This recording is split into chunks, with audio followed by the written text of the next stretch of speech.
Sosial müavinət və təqaüdlərin artırılması ilə bağlı təkliflərin hazırlanması üçün Prezident İlham Əliyev tərəfindən Nazirlər Kabinetinə verilən 3 ay müddət 23 mart 2025 tarixində başa çatıb. Bunu Nikala açıqlamasında deputat Vüqar Bayramov deyib. O bildirib ki, dövlət başçısı tərəfindən imzalanmış 23 dekabr 2024-cü il tarixli sərəncama əsasən Nazirlər Kabinetinə sosial müavinətlər və təqaüdlərin artırılması ilə bağlı təkliflərin hazırlanması üçün 3 ay vaxt verilmişdi. Ötən müddətdə hökumət tərəfindən müavinət və təqaüdlərin artırılması ilə bağlı təkliflərin hazırlanması həyata keçirildi. Güman olunur ki, vaxt başa çatdığı üçün bu təkliflər hazırdır və Nazirlər Kabineti tərəfindən dövlət başçısına təqdim olunacaq.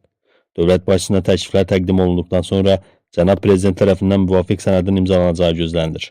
Bununla sosial müavinətlərin və təqaüdlərin artırılması həyata keçiriləcək.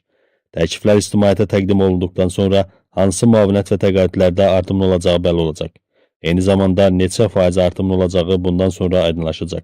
Bu deməkdir ki, yaxın zamanlarda dövlət başçısının tapşırığına uyğun olaraq sosial müavinətlər və təqaüdlərdə artımlar reallaşacaq.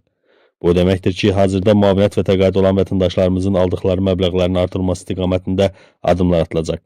Hər hansı müavinətlərdə artımların olacağı təkliflərin təqdimatından və müvafiq sənəd imzalandıqdan sonra məlumat bölüşüləcək. 3 milyon vətəndaşımızı əhatə edəcək sosial paket növbəti mərhələdə müavinətlərin və təqaüdlərin artırılmasını özündə ehtiva edəcək. Daha çox vətəndaşımız sosial paketdən faydalanacaq.